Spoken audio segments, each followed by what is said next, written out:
The bridge is back. She's alive? I brought her back to Port Charles.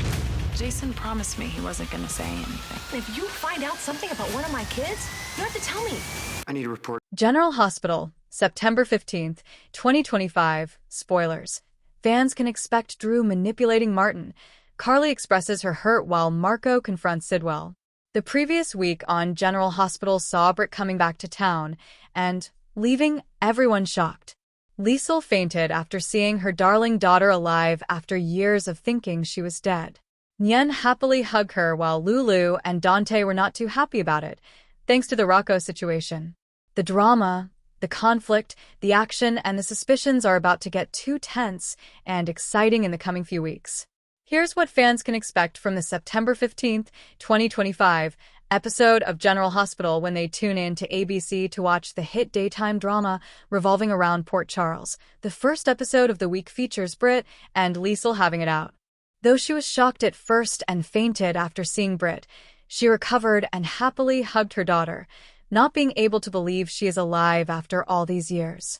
But the happiness was short-lived when the truth came out. Liesl was shocked when she found out that Britt faked her death and let her grieve for years while she was alive and living her life away from home.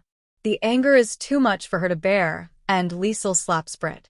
Nina instantly steps between them, trying to calm them down and sort the situation. But tempers are high, and this confrontation is about to get messy. The happy reunion is now nothing more than a tense face-off. Will Britt fight back and defend herself? Is this going to cause a major wound to their mother and daughter relationship? Or will they eventually get over it? On the other hand, Anna receives new evidence. Is this related to the Drew shooting or the judge getting murdered? What new intel will she get, and how will she use it to gain some answers? Meanwhile, Carly expresses her hurt. Who is she having a conversation with, and what exactly is this about? Elsewhere, Drew manipulates Martin. He may be in the hospital bed after being shot, but his cunning mind is still plotting and ensuring that everything remains safe per his plans. Drew wants to protect a piece of evidence and keep it away from the police, as he wants to blame Michael for the shooting.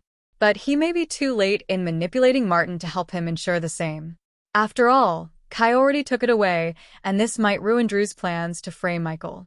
How will Martin react to Drew's manipulation and brainwashing? Then, Marco confronts his father Sidwell. Is this actually about the judge?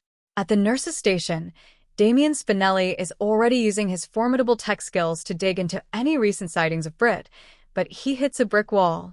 The Jackal is encountering digital fortresses of unprecedented firewalls, he laments to Maxie Jones. Maxie, once one of Britt's closest friends, is torn. There's concern for her old friend's well-being, but also a deep-seated anger. Britt abandoned everyone, her, Finn, her patients, without a real explanation. Maxie's primary focus is her children, and she tells Spinelli that until she knows Britt's intentions and condition, she's keeping her distance. The Spencer family crisis, a clash of ideals. The drama isn't confined to the hospital. At the Metro Court, Laura Collins meets with her son, Nicholas Cassadine, and his wife, Ava Jerome. The topic is, as always, the future of Spencer Cassadine and his relentless campaign to gain custody of his half-brother, Ace. Laura is pleading for peace, for the family to find a solution without tearing itself apart. However, Nicholas, paranoid and increasingly volatile, sees Britt's return as another piece on the chessboard moving against him. He knows Britt has no love lost for him or his family after their past conflicts. He mutters to Ava that Britt's timing is highly convenient, suggesting she may have been recruited by his enemies to testify against his character in the impending custody battle. Ava, ever the pragmatist, tries to talk him down, but her own fears about losing Ace cause her to consider Nicholas's paranoia more seriously than she should.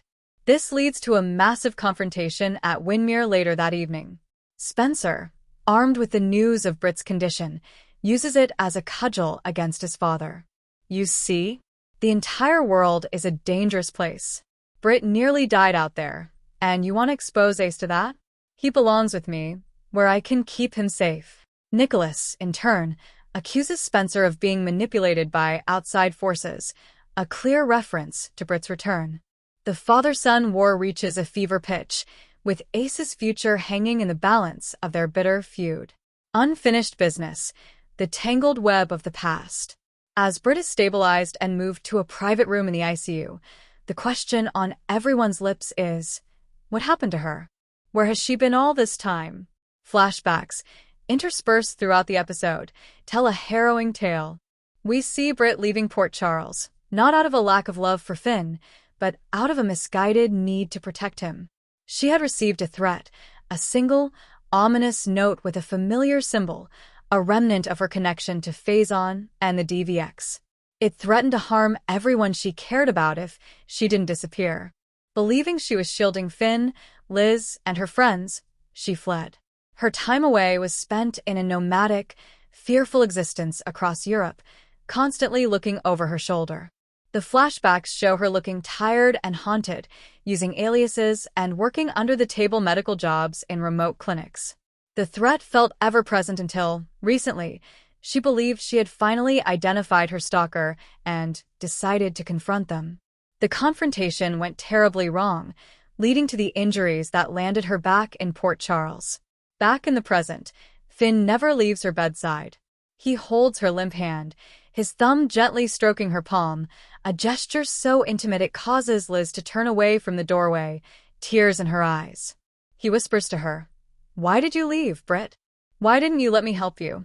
It's a moment of profound sorrow and unresolved love that threatens to redefine all of his current relationships.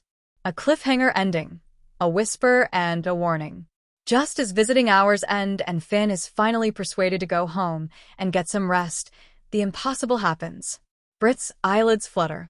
A soft, ragged moan escapes her lips. Her fingers twitch in his hand. Finn rushes back to her side, calling her name. "Britt? Britt, can you hear me? You're safe. You're at General Hospital."